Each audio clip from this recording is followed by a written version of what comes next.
Let's see. Okay, here we go. Looks like we're live. All right, guys, welcome to the Lazaro podcast. And today I have a really fun guest, awesome guest. He's a assistant professor of muscle physiology at University of Pacific, Doctor, sorry, Courtney Jensen. Is that did I Yeah, I have always been averse to the doctor thing because it feels like such an insecure uh, insistence that other people add unnecessary syllables when mhm. addressing. I think it was George Washington demanded people call him Your Excellency, and lots of kind of higher ranking people. There's just unnecessary syllables, and so in the classroom, most of my students, it's usually just Jensen, Okay. as though it's a sport, as though it's like coach or something. Yeah. Um, like the buddy ones call me Courtney, and then the Yeah. ones who are a little bit like trying to be professional call me Jensen. And then There I you go. always just cringe a little bit with the like I did my PhD, Yeah. but having just those syllables, there's only so much vocal time in life, and those little, I don't know, glossal fricatives or whatever, those noises Yeah. just Yeah. wastes time, it feels like. Yeah. Okay. Fair enough. Fair enough. Just sounds pretty cool anyway. So, um, no, I appreciate you taking some time to come on the podcast. I know you are busy teaching all the students out there, and it's funny because I didn't realize how many people I knew that have actually been a student of yours. Oh, Uh, really? yeah, like there's fair enough, and then even one of the coaches over here at the facility, Mason. Mason, Yeah, yeah. yeah, and so yeah, no, it's pretty it's they've all said great things about you, and I'm like, man, and after watching a bunch of your YouTube clips, or they're not clips, they're definitely sit down and watch them and really absorb. Made me feel like I was back in school again. Except I was like, man, I would have actually paid attention more if somebody actually was teaching this way. That's that brings up a really good point, which this to me is, I'm anticipating that it will be more fun than giving a lecture because the people at the Yeah, gym who took my classes, they're interested in things yeah, like yeah. not just human physiology, but like, and not just exercise physiology, but like muscle physiology. How does a muscle Hmm. work, and how do you make it Yeah, grow, and how do you make it perform better? And that's sort of my, what people would say, like bread and butter. yeah, yeah. But only about 1 in 10 students cares, you know? And but 100% of the students who would be in your facility Yeah. would care because it applies Oh to yeah, them. Uh, absolutely. but it is a little bit painful at times to go up and give a lecture of stuff that I wish I knew when I did bodybuilding at 19, 20, and 21. I'm 41, Mm. so it's been 20 years, half my life ago. I was on stage, Yeah. and I did everything wrong because I didn't know anything. And so now I teach what I wish I knew when I was 19, 20, and 21. And the people who are interested in the field and engaged, I mean, their eyes are like super wide open and Absolutely. taking notes and like nodding in the direction of yes as I'm lecturing. But then at least 80% of the class is just, I'll sometimes like have to pass out pillows Yeah. because it's just uncomfortable the way that they're sleeping on the desk. Oh my goodness. So there is all of it is just conversation. This is conversation, Hmm. lecture is conversation. It's just conversation. And these are a little bit more, I find, engaging Yeah, because absolutely. people who care about the same subject having a conversation. Yeah. No, that's always honestly that's what I've been enjoying about doing the podcast, is having all sorts of different people come on and interview them and talk to them about what they do. And so how did you end up wanting to become a professor in exercise physiology, man? That's a you know Yeah, I started off as an art major, like fine arts, really. and but then I realized a couple of things. One of them was that the people who go into school for Mm, things like music or art, in the arts, uh, yeah. they're usually not the best ones. Because if you can already do it, go do it. That's Go true. be a musician. Go be an artist. Go be some. It's okay to go be a dropout to start somewhere and meet your bandmates in college or something like that. But if in the arts, usually you just sort of do it. Yeah. And so I found art majors really weren't that talented. And then the other thing, though, is I didn't want to be poor for my entire life. where I'm applying to one minimum wage job after another, and that's Oh what. yeah. If had I pursued that, how do I pay off these loans? I Oh can't. yeah. So I think I would have had to become a criminal to get a little bit more money. And so the financial incentive of like, well, what else am I interested in? Like exercise. All right, well, how do I Yeah. make a career out of that? Like, this. Yeah, yeah. And so you mentioned you did some bodybuilding a couple decades ago. Man, it's been a while. Yeah. Yeah, it's crazy to say, but what? I mean, prior to competing, were you an athlete? Is that something you spent time doing, or did you end up figuring out like, hey, I just like to work out and get jacked, or how'd that happen? I wanted to be an athlete. I wanted to compete in a way where there's like winners and losers, and I'm like on the podium and whatever. But I could run really fast, but I would like pull muscles every time. No. I could jump really high, but like I don't want, nobody cares about jumping as a sport. My coordination wasn't good enough. Like I played baseball and I would just I'd swing and miss, and then I'd be on first because the catcher dropped the ball a little bit. And then I could like steal to third or whatever. And so I was just like a fast person who could jump high. But that doesn't really qualify you for any sports other than sprinting. So I went out for played baseball and went out for sprinting, and I pulled my hamstring like the 2 days before the first meet. Oh, And then I goodness. realized, what am I actually good at? Because it's not sports. I'm not actually talented at sports. What I was good at is my dad had this bench press in the basement that he made with hammers and like 2x4s and stuff. Oh wow, nice. And I would go down and I'd lift it once, and then the next day I go down and I can do like 10 pounds more, and the next day I can do like 20 pounds. And so I just responded really well. Nice. My brother he's like 2 inches taller, really sort of lean and coordinated. And so he was just so athletic in any sort of sporting context. But we'd go down in the basement together, and he's a year and a half older, and we'd each do the bench press, and I'd come down and I just he sort of stayed where he stronger, was. huh? He was sort of nimble, the kind of athleticism where it's just you put him in any context and you can sort of figure out the coordination of that particular sport. My brother was good at that motor coordination patterns, and I just kept growing. So I tried to figure out how do I make use of that. That's funny. You just described me and my younger brother who's here. I'm the taller, more coordinated one, and he just I don't know if you remember seeing him. He's freaking jacked, and he doesn't even have to try that hard. I didn't realize that was a yeah. So I do remember. I get it. Yeah. So you figured out you just can get strong, right? Like really quickly. And I think there's genetically we have these talent identification systems now, and you're looking for particular alleles and whatever gene, and the idea for like a talent ID, just do like a cheek swab or whatever and send it in for $300, whatever it is, or you can just go work out and see if it works for you. Go do the shuttle run, see if you're good at that. Go for a long run, see if you're good at that. Bench press and see if you're good at bench press the next day. And so that was my version. Like I never did 23andMe or any of these talent ID systems, but what with a little practice can figure out what your knack is. And my knack was just growth. It really wasn't even strength. It was just sort of that. You're a really good responder, huh? Yeah, where just the muscle grows. Yeah. Strength is sort of secondary for my genetic predisposition. Nice, man. So how long were you pursuing bodybuilding overall? I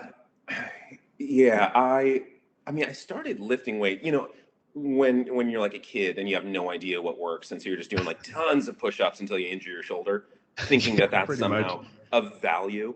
And so that was like I was 12 when I started doing that. Like every day I'm doing 1,000 push-ups and stuff. Not helpful, right? And then the same thing with like pull-ups on my tree branches in the backyard when I was in middle school, stuff like that. And by the time I think I entered high school at like I don't know, 130 something pounds, because I was still doing cross country, and I can talk about the competing stresses of aerobic and anabolic signaling in those cascades, and it's not helpful to do a bunch of cross country at the I was same gonna time. say that's you're doing two different things right there, huh? Yeah, and really trying to build in two different directions, and the body really has the capacity. Once you identify a phenotype, Yeah. once your body decides on a form, um, doing something that opposes that takes away from progress in the other direction. But once I gave up cross country and just started lifting weights, figuring out that I was actually good at that, I think throughout high school I gained about 80. I think I graduated like 214 or something like that, and I entered like 130 something, and so it was just easy for me to put on weight the whole time. Nice. That's actually a really interesting topic that people in especially in the fitness industry in general around CrossFit that end up I get it gets brought up in the sense that sometimes I have clients who are endurance athletes, and then they're like, well, I want to get big now. And it's like, okay, but they're like, I still want to compete and do this and still progressively get better in their endurance sport.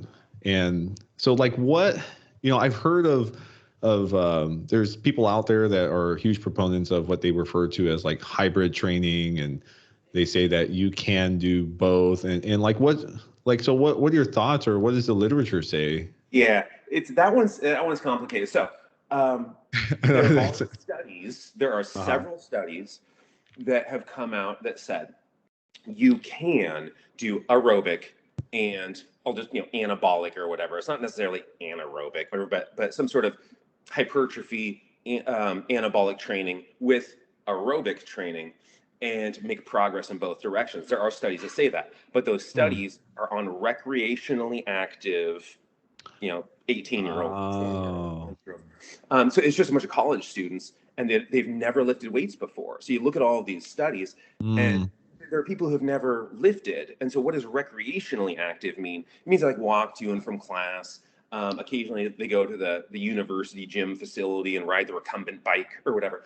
And then you have those people. The good studies will divide them into two different camps, two different groups, and say, this group, you're going to do aerobic and anaerobic, whatever, some sort of resistance training. This group, you're just going to do resistance training. And then let's compare growth. Let's compare power output, strength, something like that. But so there is no studies like that. Yeah, anybody at the onset of training, you can make progress in multiple directions. But after a while, you stop. And when the people who are looking, and also we're kind of taking some of these out of context. Those are the good studies. The worst studies say like we're gonna anaerobically train the right leg, and anaerobically and aerobically train the left leg. Like, but they're on the same body. It's like it's systemic. Right? Yeah, it is. Yeah. And so that doesn't even make sense in the study design. So some of these studies are just meaningless. The other ones are meaningful, but for a particular sample, for beginners who don't have a history of resistance training. And the people who are making the argument that you can do both, that you can do anabolic stuff, growth stuff, strength, speed, power stuff, and endurance activity and still make progress in both directions, those people are relying on inappropriate data, because those studies are not talking about people optimizing training who are already a little bit optimal. Beginners that makes sense. About. So once somebody is out of that novice state, once somebody is a little bit, not even elite, but they're just, they're pretty good at resistance training or pretty good at cardio. Yeah. At that point, it becomes problematic trying to piece these two things together, because you can have protein translation for 48 hours after resistance training, and you can compromise that. You can just feel how sore you are. Yeah, that's true. You're going to have this protein translation, hypertrophy, regeneration of the fibers and deposition of proteins in those tissues for like maybe a couple of days, and you can mess it up. So that's true. I have heard about that. Yeah. Combining those things, except in beginners. Yeah. So what about, like these freak athletes, like these CrossFit Games athletes and stuff who are, they're cleaning, 375 pounds. They're running, 3 miles in, sub 6 minute averages and stuff like that. Like but 3 miles is, I don't know if that would even be classified as like endurance per se, right? Like, it's all on the spectrum, yeah. endurance and anaerobic stuff. I mean, Okay. I don't think anything is actually anaerobic in terms of like an anoxic. I mean, like a stroke is, or like an infarction of some kind. I Yeah. mean, Yeah. that's seriously anaerobic. Makes sense. Everything else is an aerobic stress, and then it's just gradations of how anaerobic it becomes, how much sort of supplemental. I mean, there comes a point in intensity. The more and more intense you get, you actually reduce and reduce and reduce fat metabolism. What people used to say was during exercise, if you want to burn the most amount of fat, go even harder. That was what people used to say, because you get to a point where fat metabolism levels and it hits that ceiling. It's slow. Fat metabolism slow. You hit that ceiling, you can't go any higher, and anything above that, people say, well, now that's carbs, but you've maxed out fat metabolism at the same time. But what actually happens is you go up, up, up, up, up, up. You hit your ceiling, and then if you increase the intensity, you go down, down, down, down, down. You actually burn less total fat with higher intensities. And so when we talk about this spectrum, the spectrum isn't just a clean, Photoshop smear of black into white. It's a messy story. Yeah, no, that totally makes sense. There's definitely a lot to all of that, I'd say. There's actually two particular topics I'm really curious to ask you on, because they're always just general things that come up in question anyways. And one in particular that's been really popular is the intermittent fasting or time restricted feeding. Um, you know, I mean, it's especially been even more popular recently, especially, like in the social media stuff. So like and in particular, everybody always will ask about like, hey, should I intermittent fast to accelerate weight loss? Like that's like always the primary thing. And like, what are your thoughts on all of that? Like, what does the literature say, and why? What do you feel? What's the contributing factor to that for some people, right? Because it's funny. Like, I personally have been doing that even before I knew what it was, just because I didn't like eating in the morning. Like, just as simple as that. Like, I just like training fasted, and I didn't like eating in the morning. Didn't realize I was doing something. There's a ton of data is now available on intermittent fasting, but we still don't really know anything about it. So now I say that from the perspective of, we know about the crude system of fasting and what it looks like on a body, balances of anabolism and catabolism. If we're just going to measure, step on the scale, and let's measure body comp, stuff like that, we know that. But the details of it, nuance is really where all of this stuff is headed. And I mean, are we talking about, because you can have fats, but let's eliminate methionine, so it's sort of a simulated protein fast. And let's eliminate, obviously, carbohydrate, because insulin is really the single worst thing for fat metabolism is insulin. We can talk about that. But so there's a lot of nuance in how fasting happens. But for the longest time, I was hearing people talk about the growth hormone response. That you get your 36 hours into this thing, or 48 hours into this thing, ghrelin is going to be released from your gastrointestinal tract, mostly the stomach. You got this little tiny, like, hungry, irritated stomach with nothing in it. It's lonely, it needs company, and it's all by its lonesome. There's nothing in it. And it releases ghrelin and GHR, ghrelin, growth hormone releasing. So you fast, you get ghrelin, you get growth hormone. The problem is, growth hormone on its own, most hormones don't really do anything. What they do is boss around enzymes, and enzymes do all of the work. So with growth hormone, you get growth hormone releasing hormone from your hypothalamus, and then in your pituitary, anterior pituitary, you get growth hormone. Growth hormone by itself, it's catabolic with fat, but it's pretty much anabolic everywhere else. But when you're looking at skeletal muscle tissue, which is what people were talking about. I get a bunch of growth hormone. I can go to the gym and it works better. What growth hormone does to make you grow, it makes your liver release IGF-1. And so it's this hypothalamic pituitary liver axis. And when you fast, you do get the growth hormone, but you suppress IGF-1. And so you still end up in a catabolic state. Despite elevated growth hormone, your IGF goes down. And IGF does all the heavy lifting. Technically, the enzymes, it's PKB, mTOR. I mean, that signaling cascade is largely how IGF works. And you can activate that cascade in other ways.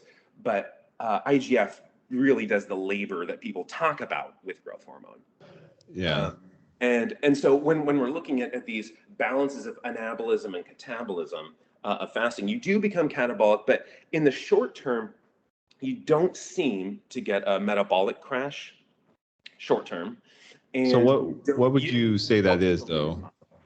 Like when you say metabolic crash, just I'm not sure how many people that are listening have as vast of a terminology vocabulary. You know the show The Biggest Loser? Yep. Okay, so I've never seen it, but I think everyone in the world is aware that you take bodies that are much bigger than they should be, and then you make them, I don't know, something close to ordinary size. They're enormous, and then they're not enormous anymore. There was a follow-up study that came out a couple of years ago, and they were looking at the metabolic rates of these people. It was bad.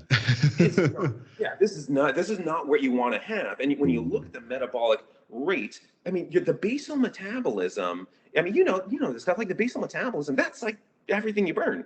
Yes. So if we're not looking at human performance and capacities and athleticism, basal metabolism really is the big ticket item.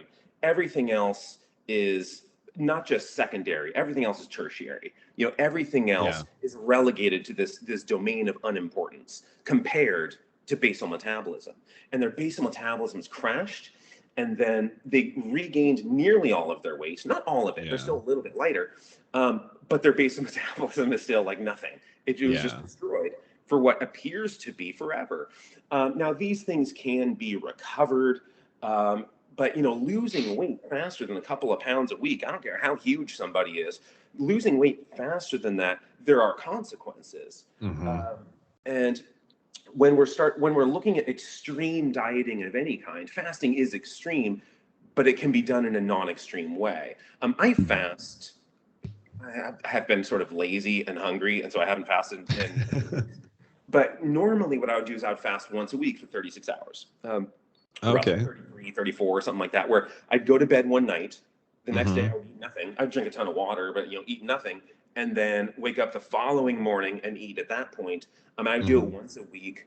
And there's a lot of benefits, autophagy, the protein turnover and fat metabolism, and let's ramp up our ketones. I mean, there's a lot of benefits. But sometimes, people treat exercise and diet and whatever domains in that sort of health, fitness, world as religions. And they sort of become, they almost go door to door. Classically, this was like the vegetarian thing. And where it's like, it's not enough that I don't eat meat. You can't eat meat either. When people get really aggressive and they insist everybody else do it. And I've been on a ketogenic diet for a couple of years, but when people ask me for dietary advice, that's not what I tell them. I don't say you should be ketogenic. That's just because of what I do.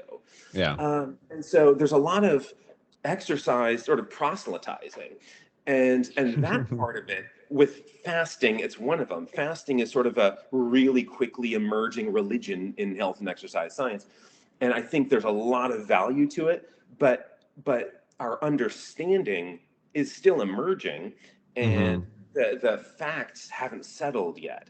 And so people are, I think, a little bit too eager to boast about its benefits without waiting for some of these experiments to elucidate all of it. Yeah, no, that you described it well, and especially in this industry, in the sense where the diet zealots and the exercise zealots come out, and it's pretty funny too, because my personal experience, they're early. I mean, I feel like I've been, this it'll be 18 years I've been in the industry at the end of the year. And it's funny, I do recall when I was younger in my 20s, when I found something I found worked for me, it was going to work for everybody. I was like, no, this is, what I mean? I was like, this is how we all have to do it, and especially even in terms of supplementation early in my career, I was like, no, this works wonders. This is doing this. And, fortunately getting older, slows things down, forcing me to have context within everything too. But no, that's the thing. Like, especially with the fasting, it's gone. There's not as much human data, like you said, that should be out there. I think the majority of what I've read in the beginning years ago was all rat-based models in a lot of that done by oh goodness, the guy down at USC. I can't remember his name. He's they're promoting something called the fasting mimicking diet. So basically you eat something like very, very low to no carbohydrate, no protein, basically like low levels of fat. So you're not like stimulating insulin and whatnot. Mm-hmm. But, at what point do you feel like, how is someone to determine whether they're taking fasting too far? You know what I mean? You can go do, basal metabolic tests, and there's so many things that influence it. Do you have to pee really badly? So if somebody is going to show up at Pacific, we can do this. Yeah. People can come in and just hook them up to, gas analyzer and figure out how many calories they're burning. Mm-hmm. But if somebody's really stressed out, if it's like it's finals week or whatever, or they lie down on the table and realize like, oh shit, I haven't peed since like yesterday, and like, oh, then it's going to look like their basal metabolism is outrageous, and like, you need 50,000 calories a day. But so just monitoring, I think it's valuable for people to monitor, and you do this with your clients on the InBody, and I'm other ways too. That's just what I'm aware of. Yeah. And so I think having monitor and look at the success, long-term weight loss success, because weight loss is what most people care about. There's a camp of people who it's weight gain, right? And it's usually more guys, mostly. Yeah, mostly. It's been changing though a lot. There are more Y chromosomes in the weight gain. But weight loss is what really, when you look at the percentage of people who are obese, the percentage of people who have diabetes, the percentage of people with metabolic syndrome and weight gain associated complications, blood pressure, and so on. Weight loss is America's goal, the world's goal, really. America is not the fattest country in the world. I mean, we're up pretty there, up there, but we're not number one. But that's what people actually want. And in long-term weight loss, what are the consistent behaviors of people who succeeded? And weighing yourself, monitoring yourself, measuring stuff. Because otherwise, it's like, oh, my mirrors are only here up, right? Yeah. So I just don't have time to shave. And they don't step on the scale, and they don't even look at it. They wear baggy clothes and don't look at themselves. Well, you have no idea. Nobody is saying like, oh, you sucked yesterday, you're fatter today. There's no bathroom device that's telling you that. You don't step on the scale or measure yourself somehow. And the more accurate and comprehensive the measurements are, the more information you have. Because a one-off isn't all that helpful. Go to the doctor and get your blood pressure checked. That's like give or take 50. Like the mean arterial pressure. Maybe you have like white coat hypertension, or maybe you just finished exercising and you have post-exercise hypotension. I don't know what. So like serial testing, repeated testing to really get a comprehensive image of where we are. Super helpful when you look at the literature. You can even just get back to the scale. That doesn't tell you much. There may be 18% of men and 18% of women, and at least one study reported that, but let's say a fifth of all people for whom BMI is inappropriate, whether it's skinny fat. Women tend to that percentage of women who are, for whom BMI is inappropriate, tends to be that sort of, their body weight is low, but their body fat percentage is outrageous. And then for the guys, there's a percentage of them who's like, well, you just lifted weights a lot, and so the BMI is inappropriate. But outside of that, the BMI does an okay job. The bathroom scale does an okay job of just telling us like where things are. objective information that's Yeah. of some value. Yeah, and it's more valuable the more consistent you are with measuring those things, right? I mean, Right. that's Yeah, just because like anything. fluctuations. Yeah, Yeah, especially like what time of the month are you if you know you don't have a Y chromosome, and so you can yeah, have fluctuations in a lot of measurements too. So yeah, fair enough. consistency with assessment is important. Yeah, absolutely. So you mentioned you said you've been on a ketogenic diet for a few years. Yeah. So what are your personal reasons for pursuing that? Um, when you look at a lot of the neurology side of Mm. it, it's much more compelling. You know, there's that old study that could never be done today. And I'm going to get the details wrong, so don't quote like, "Oh, that's exactly what the study did." In fact, No, no. I a think I know which one you're. very yeah, I think where they get people keto adapted and like put some insulin in them. You Yeah. know, I'm okay. You know, and but as soon as I switched to a ketogenic diet, carbohydrates. Oh man, you have like 4.5 grams of blood sugar, Hmm. and oh, it's sort of if that fluctuates a little bit, you're kind of off. And Yeah. so if I'm on a ketogenic diet, I'm steady cognitively, my Hmm. energy levels, I'm pretty steady. There's a little bit of fluctuation depending on stress levels. There's a little bit of fluctuation depending on sleep. There's fluctuation depending on my agenda for the day and how much attention is assigned and sort of an adrenal response. Hmm. But if I'm on a ketogenic diet, naps are not a thing that entice me. You know, Mm. I cannot be seduced by a pillow in the middle of the day if I'm eating carbohydrate, because I've gone off it a couple of times, just for like a week. Let me put in some fruit. You know, Yeah. I'll eat in a couple of apples and whatever, and immediately I'm napping in the day. I mean, I have these sweeping periods of exhaustion, and Yeah. maybe my peaks are a little better, where it feels like sort of like a Ritalin focus or something when I'm on sugar, but I prefer the steady Yeah. Even keel. marching along at a good clip. And for me, that's really what's most helpful in a practical sense.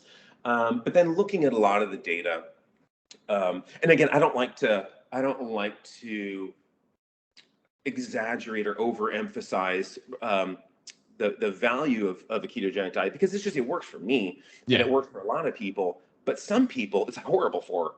There's Yes. no Yeah. way that they should be on No. a ketogenic diet. So it's for me, it's appropriate. Yeah. It's funny because when I was when I was like diligent about being ketogenic for a couple of years straight, my wife tried it with me and she felt horrible the whole time. She never really fully felt fine, even Yeah. with her ketone levels kicking up. And it's crazy too. Like we've done a lot of self experimenting, especially with like just testing your glucose levels after eating things, like a couple hours, but after, and it was pretty fascinating how well she responded to carbohydrates and how terrible I responded to certain types of carbohydrates that she could eat like freaking cookies and her glucose won't budge. It'll stay like 70, 80. And I'm like, what the Yeah. hell? I'm like 160 or something like that after eating only like 25 grams of a cookie or something like that. But it's really interesting because I've even I notice if I eat certain types of carbohydrates, I just feel like complete dog shit. Like, but if I stick with like white rice, specifically white rice and potatoes, I feel great all the time. But you know, what obviously you exercise, you look fit, you still, being ketogenic has that affected the way you decide to train, or is it the same, or like what Uh, do you do training wise?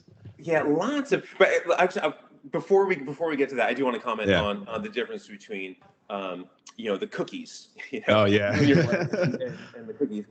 And there was a study that came out quite a while ago now. It might have been like 2000. I don't know. Like it's getting a little bit old, but Claude Bouchard, exercise Hmm. genomics, huge name, And what he found was, what people say about exercise, is that, like, take blood pressure, for example. Oh, do your aerobic exercise and your blood pressure falls by 4 to 9 millimeters, your systolic falls by 4 to 9 millimeters of mercury, here's your range.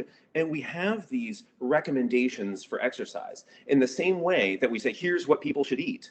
Here's what used to be the food pyramid and what's now, I don't follow any of that stuff, but all these different diets, and here's what you should do. But individuals, we all respond to these things differently, just like we respond to sunlight differently. Some of us go outside and it's just, you might as well be a vampire. It's punishing, and you wake up and you're just bright red the next day, and you have this DNA damage that you're like, and other people are just bask in the sun and nothing changes, and and it's the same thing with diet, and it's the same thing with exercise. You can't even tell people that aerobic exercise is good for you, because for some people it's not. That Claude Bouchard study, they looked at 4 different metrics. It was, I think, insulin, it was triglycerides, it was HDLs, and I don't know, something else. And blood, did I say blood pressure already? Systolic pressure? No, but yeah. Okay, so insulin, triglycerides, systolic pressure, and HDLs. I think those were the 4. And they were looking at people doing exercise. And there were responders, and there were hyper responders, there were non-responders, and there were negative responders, people for whom exercise ruined those things. And wow. It usually wasn't like all 4 of them, that's really rare, but it's relatively common for somebody to undergo what we prescribe, what we say, here's the most healthful exercise engagement, the best prescription you can have, and your blood pressure should improve. And it just gets worse. The triglycerides get worse, blood pressure gets worse, HDLs get worse. Worse would be that direction. But and it's the same thing with diet. So somebody responds to a cookie and it like prolongs their life. Another person and diabetes sets in that afternoon. And I think it's important to understand that everybody is an individual. We all have really similar genomes, but we all have different genomes. Unless you have a monozygotic twin, then you have, exactly. Has a different genome from yours. And we're going to respond to these things very differently. So I think it's important, as we encounter patients, as we encounter clients, as we encounter subjects, peers and family members who we are, if we're giving advice to them or we're training them or prescribing something, to know a little about them and to get an idea of, was that prescription helpful? Let's monitor you and see if those words were of any value to you. And then we'll change things. We'll change course if we need to. So I think that's always important. We're so far past the age of better than getting off the couch. We have enough information to be more precise in the prescriptions we're giving people. I completely agree. Okay, so exercise. That was the next topic. Oh, your exercise. Yeah. Like, what do you do, and has being on the ketogenic diet changed that approach at all, or? Being on a ketogenic diet hasn't really. I don't really have goal. My goal at this point in life is to not need goals. I'll need goals if my health suffers, if I let myself go, I'm going to have a goal of getting back to where I used to be. But if I can just sort of maintain where I am, in terms of some amount of strength, some amount of, agility or capacity function, body fat percent, just the general physique, if I can maintain that, that's fine. That's not really an ambitious goal, but avoiding a need for future ambitious goals. I don't want ambitious goals. The ambitious goals are for people who are like 18 to 25 or currently have some pro contractors, and that's where ambition should. I agree. And so for me, I just don't want ambitious goals. It's too strenuous. So really what I'm doing is just maintenance and a lot of kind of lifestyle can I, please try to live a long life where decline doesn't set in, and sort of human decay that gets so Yeah. sad to watch in others. I don't Yeah. want to inwardly, get sad about it. So that's really my strategy now, is just I do like 10 minutes of pretty hard cardio in the morning on a bike. I just sit Okay. on the bike and go 10 minutes, sort of not all out, but I Hard go enough. 160 heart rate, something like that. Yeah. And then I'll do a little bit of resistance training 4 days a week. Okay. Nice. And resistance training is primarily for you. Is that weightlifting? Yeah. So I have a pull-up bar, a dip station, Oh, okay. Good. dumbbells, a bench. It's just all in the house. I don't All know. the basics. Yeah. All the basics, and it's just done. TRX and whatever that stuff. Yeah. Nice.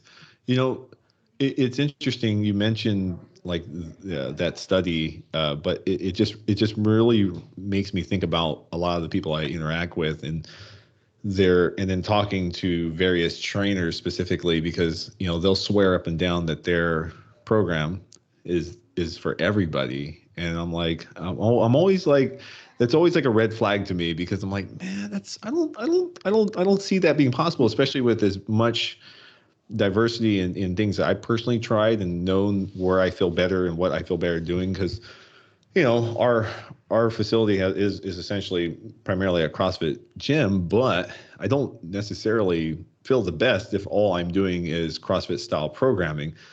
I notice if I do it too often, I feel like crap pretty much, and then my resting heart rate starts kicking up, and I don't look as full. I look a little softer eventually. So it's just funny, like at least with me, I kind of figured out where that limitation is, of like, I enjoy it for the fun competitive part, just to say, oh yeah, I beat my brother at that workout or something stupid. It's completely irrelevant, because I can't let go. I can't stop wanting that urge for competition to go away yet. But even though I'm almost 40, and I'm like, man, when is that going to go away? I think competition is really helpful. I mean, that's what, when I used to work Yeah. out, we would do, when I Yeah. had a workout partner. Yeah. When I'd go to a gym and do, whatever, I work out at home, but when I would go to a gym and I had a workout partner, I would do it competitively, and Yeah. whoever lost buys lunch. Yeah. And so at the end, we would have some sort of set we would do, and you have to do real reps. It could be Yeah. pull-ups. Yeah. We would do this thing like, it's like a skull crusher Yeah. on like a bench press bar or something. So you're sort of, it's like an inverse skull crusher, and whoever stops first is the one buying lunch. And so you end up getting like 10 extra reps, Oh and yeah. you can't even bring this like fork to your mouth Yeah. at lunch. But we wouldn't do that if it weren't competitive. Hmm. And so I think competition is a great motivator. It sort of inspires additional reps, inspires additional sets and intensity, and that's helpful. So I'm not anti competition. Yeah. I'm anti, for me, having too ambitious of a goal, because it'll just add unnecessary stress in my life. Oh no, Like, I totally get it, man. yeah, like Well, allostatic load, the summation of these stresses. I have enough. no, I completely understand. Emotional and psychological and employment and all these things. That's a Yeah. big load on my back. Adding in too much additional physical Yeah. stress. I couldn't agree more. Like, I stopped competing in sport like right when I turned 30. I mean, I was just like, I can't do this anymore. I've become a psycho when I'm like, I need to win this competition or whatever it is. And like, I'm like, what am I doing? When I found myself fighting amateur Muay Thai at 30 years old in a ring, I'm like, what am I doing, man? This is like, this is a It brings young about good sport. stories at the dinner table, probably, though. It definitely does, but I don't miss how beat up you feel, literally. And so Yeah. the no, I'm right there with you. But it's funny because, like, I swear, if I didn't enjoy a lot of the stuff I do outdoors, I would find no reason to do any type of additional aerobic capacity training at all. Yeah. So one of the things that I would say that you're known for is especially from some of your students I've talked to, is the muscle growth stuff, right? Like, in the sense of anabolic signaling and all of that. And so I know there's a lot of people that are, going to listen to this that are curious about that. Like what, there's always been like that, I'd say that old school mentality back in the day, back like even when I was trying to pursue bodybuilding and I was a teen and you're watching Arnold and all the other guys back, like what they did. And I remember reading the uh, Arnold's book called The Bodybuilding Bible and stuff I like read that that. too. Yeah. Yeah, I still have it I think I was actually. about, oh man, I think I was 18, something like that. Yeah. Yeah, And yeah. I studied that thing. Yeah. Yeah, we followed a lot of that stuff to a T, and it's crazy. From I had a similar growth pattern to you from in high school. I was like 125 when I was 14, and when I graduated, I was, geez, what did I? A year after graduation, I was like 240. Okay. Yeah. I got That was huge. I got up to exactly 240. Oh, really? Yeah, it's way too Yeah. big for my frame though. Yeah. How old was I? Was 240. That was when I was 20. So that was a little bit after Yeah. my second year of bodybuilding. Yeah, I was off season. I was 240. Nice. So when, it's funny. It's like I really try not to consume too much like stuff that people are just saying, and I rather like just kind of go to the literature and read. But I'm always curious where these people who have millions of followers, they make these ridiculous. Maybe they're not ridiculous. Maybe I'm missing something. Most of them are ridiculous that I've seen. Yeah. There's a trillion. Before I finish this sentence, there's going to be conservatively 50,000 new posts or comments or some sort. And so you can't keep up with what everyone's saying. But what I see in what people are saying is just false. Yeah. The science exists for a reason. The scientific method was devised so that we could test these claims in a falsifiable experiment. And it turns out when you test a lot of these claims, what people are saying, they're falsified. Yes. And yet people continue to say that. And like, well, just read the experiment. There's like the last 11 experiments all said the same thing. Like, what? Yeah. Why are we still still, right? propagating this idea? Yeah, no, that does kind of drive me nuts. But what would you recommend to somebody that is like the majority of the people I come across are some form of, let's say, intermediately trained. They've spent more than 5 years training. I wouldn't say they've reached their genetic potential by any means, but what would you recommend for anybody, man, woman? Because a lot of the women here that train are looking to build more muscle tissue. They're like, I want my leg, like that's like the thing. It's like huge legs and huge ass right now, and so, like in terms of specifically that, like isolating a specific muscle group, like your quads, your hamstrings, and your glutes, like what's unreasonable in the sense of expectations for someone that's been training for a few years of growth? Most of these plateaus are at Pacific. I used to work out at the facility on campus, and the reason I stopped was actually gym etiquette got so bad that people just I'm standing there and people would literally run into me. I'm standing at the lat pull station and someone bumps into me. Oh, and goodness gracious! And like they don't say like, "Oh, sorry, I wasn't watching." They're just like on their phones. And, Oh shit! And then like you go around and nobody has ever I would pick up after everybody, and I got so tired of saying, "Oh, hey, are you done with the incline? Oh yeah, you can use it." No, I don't want to use it. Take your fucking weights off. Like I got so tired of being that guy. And I never encountered anything like it. I mean, I grew up in Oregon, and when I lived there for the first, I don't know, I left Oregon at 24 or something like that.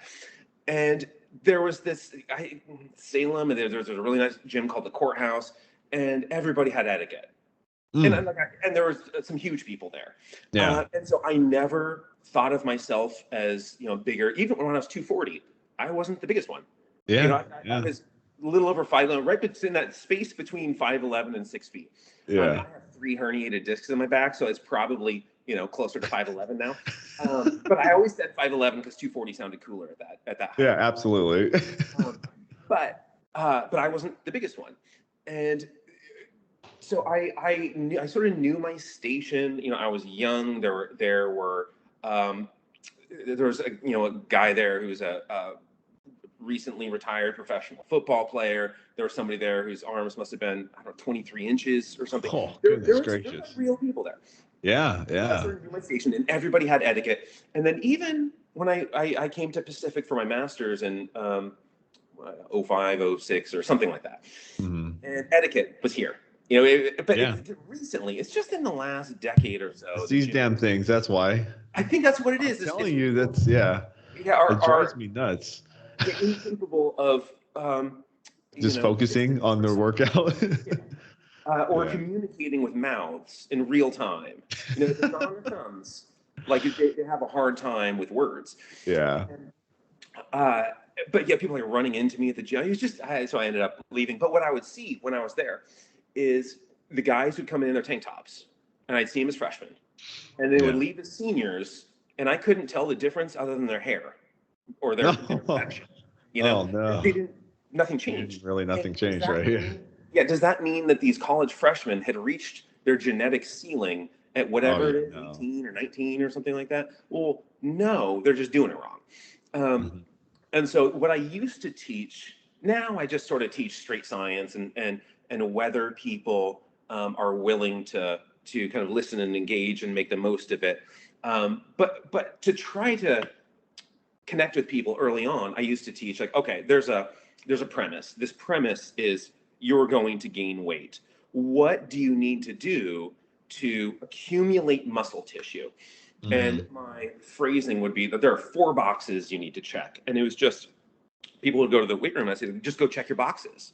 So the 4 boxes that I would have people check were, one of them is nutrition. You can activate, MAPK and mTOR.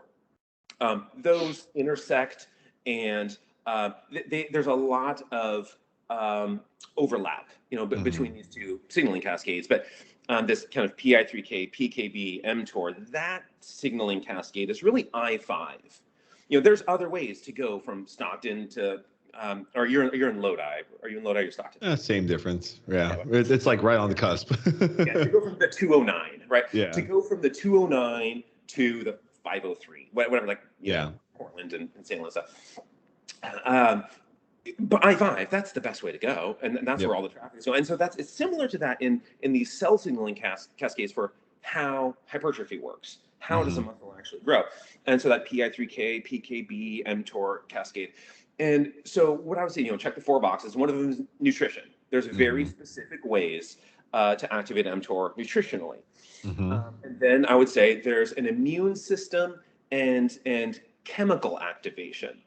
And if we're looking at, and I would separate that one from the endocrine part of it. Okay. So I would say you can lump all of these together in a way of like signaling molecules. Fine, but there are over 600 myokines. The cytokines, little signaling proteins, and the myokine meaning released from muscle. And everyone knows myostatin. So that would be a negative regulator of anabolic signaling. Follistatin, right? That's anabolic because it binds a binding protein for myostatin. But I mean, there's tons of these things. The couple of interleukins, IL-2, IL-15. The muscle itself releases IGF, mechanogrowth. There's tons of these things get released during exercise. Arachidonic acid gets released from the phospholipid bilayer, gets converted into prostaglandins. Prostaglandins activate cell signaling too. Lots of these things. BDNF, that's people usually talk about it from the perspective of the brain, but brain and exercise.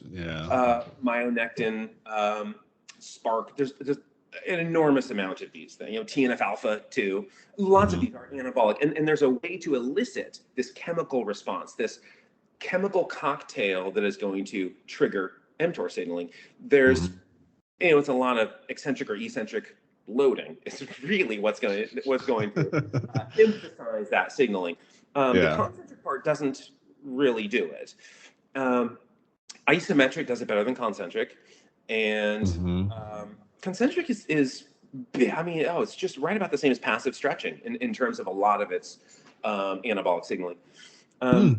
And so for part of that checking the boxes, we can Mm-hmm. talk about nutrition, whatever, in terms of how what components of nutrition activate it, but the chemical immune profile, all these myokines, how do we do it? Even like myostatin itself, when you look at that eccentric or eccentric loading, you Mm-hmm. can reduce myostatin levels more than you would in other parts of the exercise. So that'd be one box, chemical. Another box would Yeah. be nutrition, and then one would be the hormonal part. And what you see for things like growth hormone, testosterone, to get these Mm-hmm. release more, it's really volume training. Mm-hmm. You don't go in and do the strength stuff where you spend an hour working out and you've done 4 sets. That's great if it's just strength and it's Yeah. mostly a matter of neuromuscular development. Yep. Fine, do that. But for growth, to make the Lazaro shirt tighter or whatever, then it becomes a matter of volume, briefer rest periods, a few more Mm-hmm. repetitions, and that accumulation that way. And then the last one would be mechanical loading, the characteristics of mechanical loading. And you have all these mechanosensors. You have these proteins embedded in the tissue, and integrins are sort of famous one. Mm-hmm. And they're integrating that signal from the extracellular matrix right outside of the cell to the inside. And then they relay this message with this enzyme called focal adhesion kinase. And then it just goes through all of these different anabolic cascades. So if you take something like wortmenin, it's a PI3K inhibitor, Okay. meaning what IGF signals, but the most of IGF signals through. IGF also goes through MAPK, but mostly IGF goes through PI3K, PKB, enter PKB or AKT. So sometimes people see this as AKT.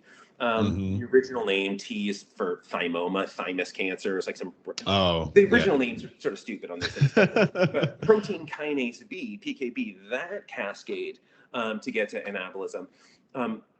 Just a little bit upstream from that is PI3K, phosphatidylinositol 3 kinase. It phosphorylates stuff, and Mm-hmm. wortmenin will block that. And so that Oh. pretty much knocks out all anabolic signaling, but mechanical loading still gets through. Oh. Yeah. Yeah. Mechanical loading, when you're looking at like interleukin 2 and interleukin 15 and IGF and all of these anabolic things, you just abolish their signaling if you take Mm-hmm. a PI3K inhibitor. But the mechanical loading itself, the Yeah. actual load profile, still triggers hypertrophy. So it does go through PI3K, it does go through MAPK, but there are also additional mechanisms, getting more calcium into the cell, and then Mm-hmm. phosphatidic acid, which you can actually take as a supplement, but it doesn't work as well. Mm-hmm. The body converts it into lysophosphatidic acid, and so then it activates MAPK. So it's a little bit different from if you get it mechanically. If you load the muscle appropriately, Mm-hmm. then this diacylglycerol kinase converts a diacylglycerol, like a triglyceride minus one of those fats, Okay. diacylglycerol. So it converts that into phosphatidic acid, which binds to the mTOR enzyme. And so there's a lot of mechanical properties that's another box to check. Hmm. And a lot of that is just, again, going to be the negative, right? The eccentric Yeah. or eccentric loading. And then there's some evidence that slower repetitions will release more mechanogrowth factor. There's some limited data on narrow topics within that. Mm. But like size principle, orderly recruitment or size principle, Henneman size principle. If you want a muscle to grow, electrically activate it. Don't just Mm. have 20% of your tissue being passive the whole Mm. workout. Activate it. And to do that, the most reliable way to do that is load it up. Reduce Yeah. some of your sets super heavy. Not every set super heavy, because it's hard to do that. But some of those sets have them be super heavy. Make sure you're getting a lot of that negative load in it, and then high volume. So it's just checking boxes of Yeah. specific things at the end of your workout. Can you look back and say, I got chemical signaling, I got Mm-hmm. hormonal signaling, and I got mechanical signaling, and now my mouth is full. of nutritional signal. Yeah. And so if people do I that, like that. yeah, they won't leave, their collegiate years at the same body weight and body comp as they entered Yeah. after all of that labor. It makes something of it. Otherwise, it's just busy work. Yeah. College has enough busy work in the classroom. We No don't joke. need busy work in the gym. Make it count. So is there a reason why basically there's a lot of crossover, especially if someone's just doing regular strength training as a novice athlete? I'd imagine they will experience some hypertrophy or some sarcoplastic hypertrophy, right? Like the stronger they get, and especially if they've had limited amounts of time pursuing growing the muscle, it's not unheard of, right? Like in the sense, hey, look, these muscles are larger just because I keep using them. Right, like that. It does take a little bit of time. Yeah. From the perspective of the New Year's resolution, what I see is people make these resolutions. Whether it's like, oh, I just turned 40, or oh, it's January 1st, whatever whatever arbitrary calendar event inspires people to begin. It's fine. Beginning, everyone begins. The greatest guitar, the Mark Knopflers and Eric Claptons, once upon a time sucked at guitar. Yep. Every basketball player, the LeBron Jameses, there was a time in his life where he couldn't even come close to the rim with those free throws. We all start somewhere horrible. And so it's fine to start from a place of I'm discouraged and ambitious, that people have to be a little bit ambitious to actually spend day one in the weight room. But people leave after a month because they didn't grow. What are you talking about? In the literature, what shows is detectable muscle growth with a reasonable resistance training prescription and adhering to it. 6 weeks, something like that, 5 weeks, 6 weeks, 7 weeks, before we're actually seeing detectable growth. Now, before that, some of those disruptions of the tissue and a little bit of swelling, maybe you can see on an MRI a little bit of detection of growth, but it's not really functional. You're putting it back together. It's not hypertrophy. Disinflammation. But the regeneration of those. Yeah. So the cells don't just break down and then just live in a broken state. You'll reassemble them. But hypertrophy doesn't set in for a while. At the onset of exercise, as training all these people, watching how they improve, it's not like you have selectorized equipment in your gym, but the one you put the pin in and you put the pin in. You watch people when they're starting an exercise, and day one, here's where the pin is.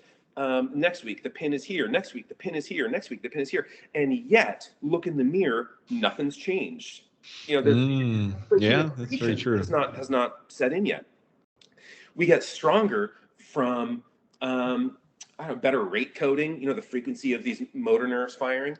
Better sort of proportionate control of agonists and antagonists and stabilizers and Golgi tendon organ and sort of inhibitory neurotransmitter withdrawal. We don't need as much policing of skeletal muscle activity. It's like, no, we're suppressing that. You withdraw some of that policing of motor unit recruitment. It's all neural at the onset. You get better and better and better, and you can thank your nerves for that. You can't necessarily thank how much actin and myosin are linking up. That comes later. But people will quit at the onset of exercise. I've been at it for a month and I look the exact same. This is going to take forever. No, it's not a linear increase.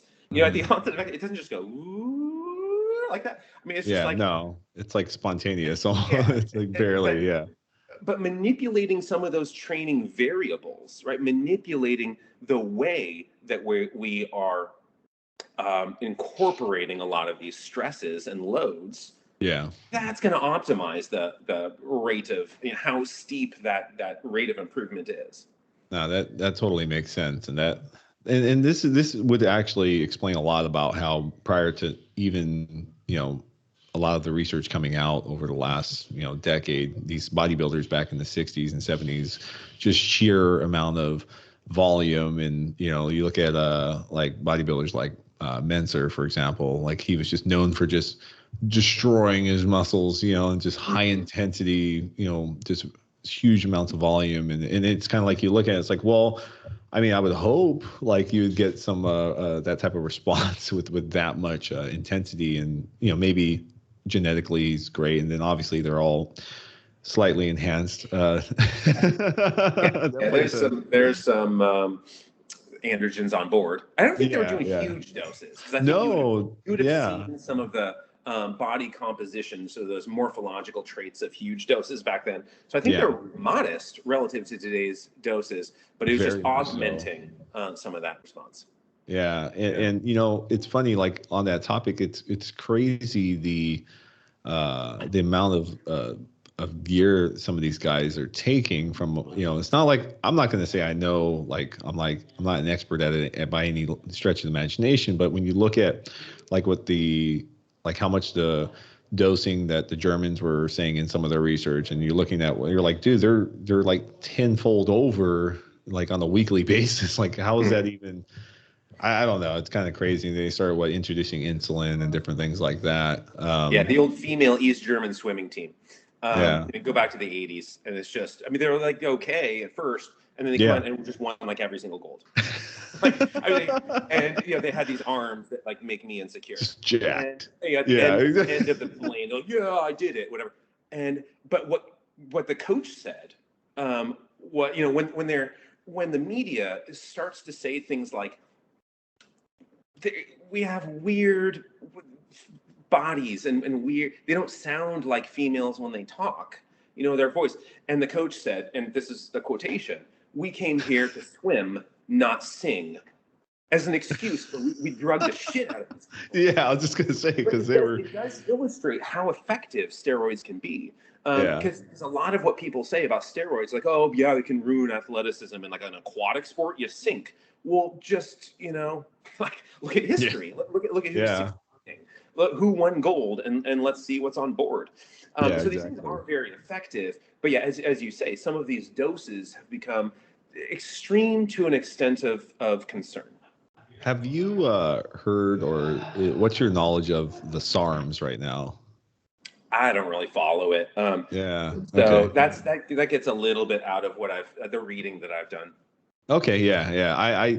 I was just it's always been something I remember when it started coming out, and then places that sell supplements were selling them, and I'm like, I'm pretty sure you shouldn't sell these, and they were like, well, no, they're not illegal yet, and I'm like, well, then eventually they were classified as I don't know, Yeah, something class substance, four. the controlled substance act. Yeah. It's funny. That was Joe Biden's. This was his. Oh. And originally, 1990, anabolic steroids. That was his. And then Oh, Anderson, I the know Mark that. McGuire stuff. Yeah. Yeah. Yeah. Yeah. Controlled substance. So let's make this thing that you can just go to GNC and get. You can Yeah. just go to you can probably just go to Safeway. Yeah. And so let's make this precursor, whatever, Yeah. in the androgens. You can still get DHEA, Yeah. Yeah. dehydrotestosterone. You can totally get that. I mean, does it Yep. do anything? Well, Yeah. no, but Yeah. it's You can still get it. in fact, I mean, like if you want an ergogenic aid, just go to Yeah. creatine or Yeah. like leucine and arginine and methionine and lysine and glutamine. Just get those 5 amino acids together. Work way Yeah. better than DHEA. Yeah. But then androstenedione, right, one step further toward Yeah. testosterone. And like the first study on side effects came out the month after it was banned, and it was on pregnant rats. And they Oh found my goodness. They found no like liver toxicity. Yeah. Well, The things it's that yeah. we're looking at in pregnant rats, we found no evidence of harm. And Yeah. there's already a Schedule 3 controlled substance because It's a Mark bit. McGuire hit a bunch of home runs. So that I tells know. us what politicians actually care about. If politicians, were moved to legislate on matters of health, they would withdraw a lot of these these Restrictions. ergogenic aid things. Yeah. And then they would put stuff like, I don't know, ibuprofen or Tylenol or something. Let's look at what actually is causing liver failure in the Tylenol. it's acetaminophen, a leading cause of liver Yeah. failure. It is. Yeah. If you're eating steroids, if you put them in your mouth as opposed to injecting, Yes. then first pass hepatic metabolism, it goes to the liver, and Yep. there are some really rare occurrences, pileosis hepatis, not hepatitis, but hepatis, these blood-filled cysts in the Blood-filled, liver. yeah. If those, pop, and if they rupture, bleeding into your gut, you don't have a way of compressing it. If it, something in Yeah. the muscle or whatever. And so, but that's really rare. There was an episode on House, that old Oh yeah, I used to watch that. Yeah. It was like, I don't know, jousting or fencing at one, and he was taking steroids, but I mean, that's really rare. Yeah. You can mess up your lipids. Your HDLs can go down and LDLs go up if you eat it, but if you inject it, you bypass those effects. And so, but the politicians don't know that. What they care about is like Roger Maris. Yeah. The sort of the spirit of sport. And we have contravened or somehow contaminated the soul that sports. Every sport is ensouled on conception, and we are like betraying it. And that's what people care about, not helping the human. Because there's a longer conversation that doesn't end in the same place if we care about human health. Yeah, I agree. Yeah. Yeah, no, that's very true. That's very true. What are your thoughts on all the TRT stuff popping up? Where the docs are like, hey, you're in your 30s, you're feeling tired. Here, let's put you on some testosterone every week. Yeah, the doses get pretty small. And I don't think there's really any, harm in doing it. Oh, no, I don't either. But like, at what point is, I'd imagine some of them are not necessarily, would you say if they're not really measuring things, blood work wise to see where things are regularly, is that kind of haphazard, in that sense that you may not be benefiting from it? Yeah, I mean, they may be on the upper end of testosterone already. And so it's like, oh, I'm tired. Well, are you like super stressed at work and your sleep schedule sucks? Yeah.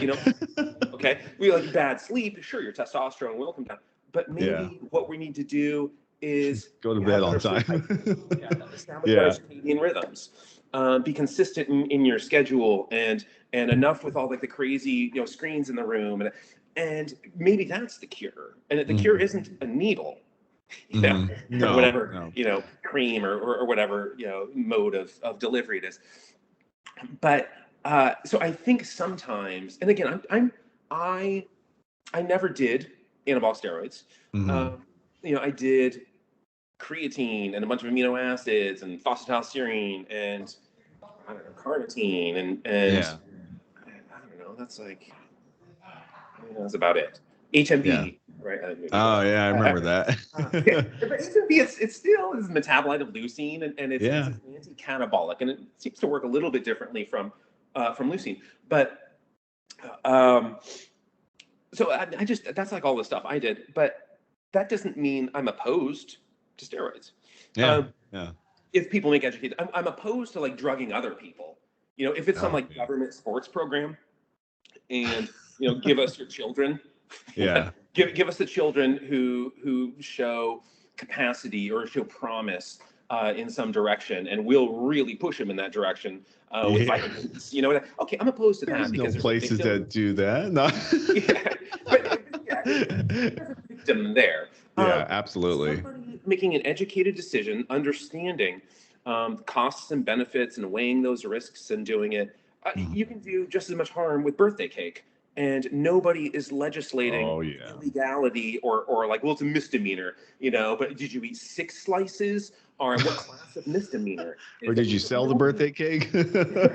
Nobody cares about those things. Well, we care about steroids, but it should be the same conversation. I agree. And Halloween just happened. I don't know what day it is. Is it the 2nd today? The 1st? 2nd, I think. Yeah. So it was a couple of days ago. Yeah.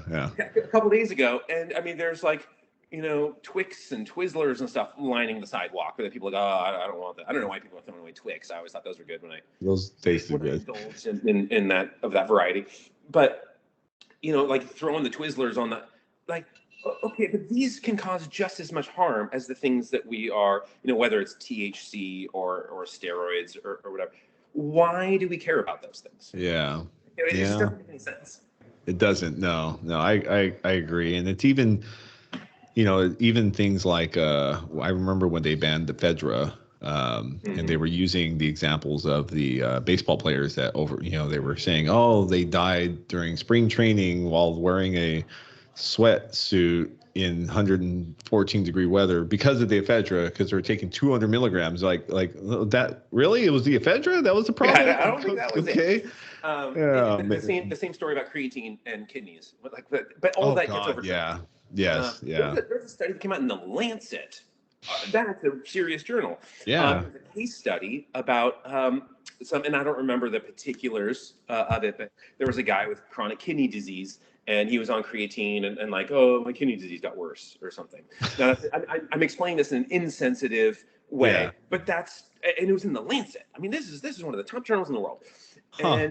And then there was a creatine scare. Like, there's no harm in this. I mean, come on. No, I know. I mean, creatine's a wonderful supplement, and there's even some evidence, not as much evidence, but some about increasing satellite cell activity with creatine. You can find studies on this. Creatine is very effective, and like, who has ever found a side effect on this? Like maniacs who are opposed to it for a reason I don't understand.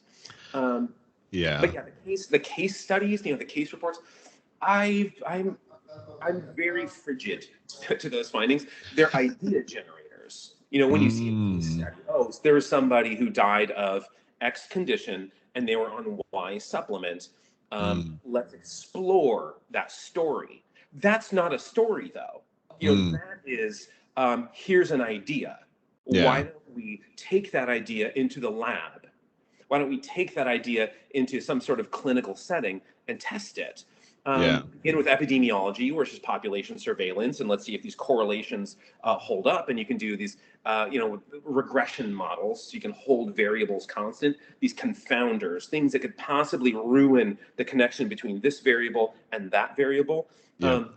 Statistically, you can manage those. You just hold them constant in a regression, and then test that predictive power of one to the other. And you can do pretty sophisticated analyses in population surveillance and sort of classic epidemiology. And when you do those things, if the story doesn't hold up, maybe that case report was just a fluke. Maybe it was caused by something else. Maybe that person, there's all these maybes, but people are so eager to have a conclusion that they're unwilling to ask the question. This is true. I think you hit it right on the head. There's unlimited amounts of examples of that, but I'd say that there's tons of it specifically in the fitness industry, or at least directed towards the fitness industry. But given parts of the fitness industry are quite ridiculous anyways, and so it's almost I like the fact that it's kind of like the Wild Wild West, but then part of me is like, I don't know, man. Like, maybe I should have stuck to just education, but it's entertaining. One cannot deny entertainment of the fitness industry. Is it harmful on occasion? Yes, definitely. It is, it's definitely harmful on occasion that is a little bit too frequent to set aside or to ignore. But it's interesting. It's definitely interesting. Nice. I do have, are you good on time? I just have one more question if you do. Yeah. So there's, in terms of like ketogenic dieting, right? There are, I'd say, different approaches overall, like in terms of food selection, right? Whereas where like Marie brought up to me, the junk keto and whatnot. Would you say there's a tremendous difference in actual experiencing the benefits of a ketogenic diet in terms of whether someone does it with, the junk approach and they're still hitting high levels of ketones and feeling good, or is there some, issue that's going to arrive possibly due to lack of, nutritional variety or something, what I mean? I know it's kind of a broad question, but it's a good one. It's a really good question. And I don't think the evidence has really settled out a sufficient answer yet. And obviously there are studies I haven't read. So there's more information that exists than what I can report. But when you look at some of this dietary variation, if people there are studies on androgen levels, and I mean measuring estrogen and testosterone and androstenedione and sex hormone binding globulin, binding protein, and like all of these, and how much fiber and fat people are eating. And you can actually reduce testosterone, just like, well, let me increase my fiber a little bit. And, this particular kinds of fiber are more or less effective for this. Oatmeal has that little heart on it. Whatever. Like the beta glucans in oatmeal, if you can bind it to bile, normally you recycle bile, and so if it's bound to fiber, it goes right where that shit is headed. So you have to remanufacture it, and it consumes cholesterol in the process. So there are explanations of the relationship between fiber and cholesterol. But, all these androgens are made out of cholesterol. Yeah. You're like, just get rid of all of it? No. Yeah. And so it was just, again, interesting when people talk about like steroid precursors, DHEA, understand, cholesterol is a steroid precursor. Are we moved to ban that too? No more shellfish, Alex Rodriguez. There becomes the story. It's more than slippery in its slopes, right? It's this sort of squishy slope. But we're looking at the diets, the composition of the diet matters a lot. And in terms of insulin sensitivity, in terms of androgen levels and stuff. And so dirty keto, if the composition of the diet, I don't know, it's appropriate or inappropriate. And it just depends on what's missing. And you can control it pretty well. You can do dirty keto, I guess, and try to control it with enough pills. And then you probably do that. But have I seen data on, here's a 62-year-old who's using keto for weight loss, and it's nothing but like pork rinds or what? I haven't seen the data on that. My hunch is that a cleaner version of ketogenic dieting, of just really carbohydrate restriction. People are like, I eat no carbs. Okay, like meat has glycogen in it. Meat has glycogen, The carbs exist everywhere. The carbs is like ubiquitous. But a really, carbohydrate restricted diet, just like, I don't know, vegetables are going to be more healthful than bacon grease. But each of these elicits an outcome in the body. Nothing you put in your mouth is without effect. Everything that goes in your mouth, it has an effect of some kind in the body. Positive, negative, or positive and negative, or whatever. And so it really depends on the individual. And the data, I don't think, have really brought about a compelling answer. My hunch, though, is that dirty keto is not optimal. So would you classify somebody that prioritizes more animal products as dirty, or no? How I don't eat much in the way of meat, but that's like is that for health reasons or cookies? Where all this started. Right? Okay. Yeah. The cookie. For me, meat. I just like my bowels are the healthiest bowels on the planet the way I eat right now. I would challenge anybody to have as healthy of bowels as I do, given my current diet. As soon as the more meat I add into it, the worse it becomes. Interesting. And so, but that's me. That's not everybody. It's more N=1 type of thing, right? It's the case report, and I know how my case report unfolds. I know how that story is told. But for other people, I mean, there are people who are almost pure meat, and it works for them. Go get your lipids checked. Oh, my lipids are fine. Okay. How is it like 6 weeks before you take your next shit? Nope. My bowels. I think it really depends on the individual for these things. But as long as key nutrients aren't missing, if there are key nutrients missing, I mean, just ask pirates and their scurvy. Let's see you make some collagen, pirate. So I think if there are nutrients missing, we have a problem. And I think in dirty keto, sometimes the profile of nutrients is a little bit less optimal than it could be. But I'm not saying meat is bad. Just there are responders and non-responders. Just like gluten just tore me. Gluten and soy and peanuts. Oh, if they're just like stuff wrecks me. I didn't have to swallow them. I get red. I've had to be gluten free me for 12 years because, It's about my it was dream funny too. when my well, my son, he's turning 12, and when my wife was nursing him, we always noticed he was having all these weird issues digestive wise, and then we made the correlation that it was after she would eat bread, pasta, and things. And I was like, that's kind of odd. And then, just let's just try something. Let's have you stop it. And then I'm like, let me just stop it too and see what happens naturally, because if she's not going to eat it, I'm not going to eat it. And then all of a sudden, lo and behold, digestive issues go away, skin issues go away, joint issues, brain fog. I'm like, holy moly, I feel like a freaking super athlete now. Like, even though I felt good before, like it just wrecked me like completely. I had a similar response in a similar time course. Man, Yeah. that's crazy. Yeah. And that's the thing. It's funny. I finally got my brother to get on board and try. I was like, the odds are pretty high that that's why you're having these similar issues. And then he was like, no, no. And then finally, in the last year, he's like, okay, you were right. I'm like, well, yeah, no shit. Like, I'm pretty sure Yeah. we share a lot of genetics, right? Yeah, people love their comfort foods, Oh whatever God, the yeah. breads and the pastas and the cereals. But like, I prefer health and functionality and clarity of thought, Oh, big time. I value those over bread, and so Yeah, I'm yeah. willing Oh, to 100%. start it. Yeah. Uh, so yeah, I'm right with you there on that on surrendering those delicious.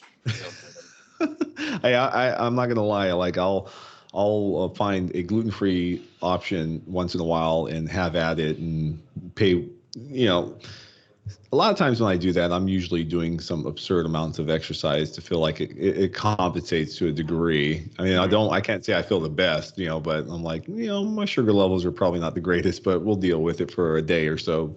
Um, but have you ever tried any of the ketone esters or the ketone supplements that? No, I've seen some of the literature on them in aerobic athletes and for Yeah. performance I've actually I've listened to Jeff Volek's lectures live, and I did my Oh PhD yeah. at UConn, and Oh okay. that was Yeah. like Jeff Volek and William Yeah. Kramer, and Carl Marish, and Craig Deniger, and sort of these kind of like they're like the Beatles in terms of Yeah. where they moved. They were at Penn State, and then they went over to UConn, and then they're in Ohio State, and so it's sort of like this traveling band, and of course Yeah. some of these people are retiring, and then like obviously Larry Armstrong. Let's put in the fifth Beatle, um, but the George Martin of the Beatles. But so Jeff Volek was there when I was at UConn, and I listened to a lot of the lectures. And at the time, I wasn't. I was gluten free, but I wasn't ketogenic at the time. Oh, Um, okay. and I later, when I was actually reading, not listening to him speak, but when I was reading his work, is when I found it convincing. Yeah. Yeah, the ketone supplements. I've had I've tried the BHB salts. Those are interesting. I noticed while I would mess around and take them prior to like these long hikes and like add them in. But the thing that I did notice the biggest difference in energy specifically, it felt like almost like I took a stimulant. Was the ketone esters that tasted like garbage. They still taste like crap too. Um, but it's such a short-lived thing. Like it almost makes me not want to use them because I'm like, Okay. man, I'm just gonna be hooked on these suckers forever. Yeah. Plus, I don't Um, know. I'm not sure if there's any negative. Maybe I don't think there's any evidence to show if it's going to mess with your natural ability to manufacture ketones or anything like that. I'm not sure, but I doubt it. I mean, it's just I doubt it. Yeah. the simplest way of doing it is like if your sugar, the simplest way of explaining is like if your sugar is low, if your blood sugar is low, then in the liver you have the Krebs cycle and oxaloacetate. That's the first thing you bind to. Those acetyl Hmm. CoAs come in, and if you're low on sugar, you got to make sugar from something else. Yeah. Gluconeogenesis, Yeah. glucose, new creation, and strip oxaloacetate out, and then Hmm. like acetyl CoA shows up. It's like, oh, I was stood up. I had this like blind date, and its name was oxaloacetate, and I show up and it's nowhere to be found. And like another Mhm. one comes and like, oh, I was stood up too. So they go home together, and that's a ketone. Yeah. And so Yeah. as long as you still have those processes working, I don't imagine you would have. Now I don't know the literature. I haven't read, consequences of chronic, use. So I haven't read any of that, but I don't Yeah. imagine you would have a disrupted metabolism. Yeah. But I'm not an expert in that particular field. Yeah. But I'm interested. I'll try it at some point and see how it feels. I'll get you some to try. I'm curious, All right. just because. I remember you gave Marie and me this. It was just something Oh, like it it was was a like ketone BH. It was a BHB salt. Those yeah. You didn't get to try it? Did oh she? no, I did. Yeah, I remember Oh, trying. I you just didn't did. remember what it was. I just remember there was this Oh, ketone. okay. Like Yeah. I'm eating cheesecake here. Yeah. I didn't. I wasn't really attentive Oh no, I think to that was what it was. I think that was an MCT powder. That one. I Yeah, wasn't paying yeah. attention. I took a couple scoops and like this is delicious. He was like, let's just take it. Awesome, man. Well, man, dude, I can probably ask you questions for a very long time, but We can do it I again. need Yeah, to. we can do this Yeah, together. we definitely. I assume this venue is going to continue for some time. Oh, definitely. Yeah, yeah. We're definitely gonna run with this. I keep buying equipment, so I better use it. All right. Nah, man. Yeah, no. I appreciate you coming on. Uh, I have, like I said, plenty of other topics I want to dive into. But yeah, dude.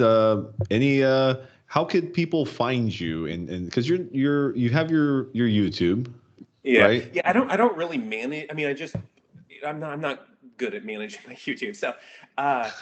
There's four main classes that I teach at Pacific, and all of my lectures Gotcha. are online.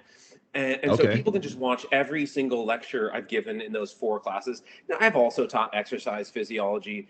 I'm not a good cardiovascular physiologist. I've taught that class, but Yeah. badly, because that's not my field. And so, yeah, I just sort of like limp through the course. Yeah. Exercise physiology is easy because that's like the introduction level, and I can sort of just show up and wing it. But muscle physiology, Uh-huh. applied and clinical physiology, stress physiology, which is a lot of Uh, environmental things applied in both environmental and induced hmm. stresses and how we respond to stress. And then clinical epidemiology, which is basically statistics, Ah, where I okay. teach kind of statistical modeling for sort of medical questions. And so those four classes, but I just, anyone can find me at myname.com. It's just Gotcha. courtneyjensen.com. But Perfect. my muscle phys class is at musclephys.com. Oh, Applied how and do you? clinical Hmm, physiology is yeah. either appliedphys.com or clinicalphys.com. And then Nice. stress physiology is stressphys.com. So people can just find those particular. Yeah. But if they go to Perfect. courtneyjensen.com, all There you four go. classes are there and they can just click on them Perfect. and find all of the lectures. Some of the lectures I put up on YouTube, but not all of them. Okay, fine. There you go, man. That's awesome. Well, people, if you want to learn more and are actually interested in the nitty gritty, like I am, go to his website and like I said, we'll connect again. Like maybe focus on a couple of particular topics and then kind of go from there, man. I appreciate you coming Yeah, on. yeah, I'm happy to come on. These like Tuesdays, Thursdays. Those are my Yeah. days. Monday, Wednesday, Friday is just like those are the. When I said I exercise 4 days a week, Mm. Monday, Wednesday, Friday, I'm just like slammed. So Yeah, Tuesdays, no, it makes Thursdays in sense, the man. future, we'll Yeah, connect on one of these days again. absolutely. All right. Well, appreciate it, and I'll chat with you soon. All right, All I'll see right. you. See ya.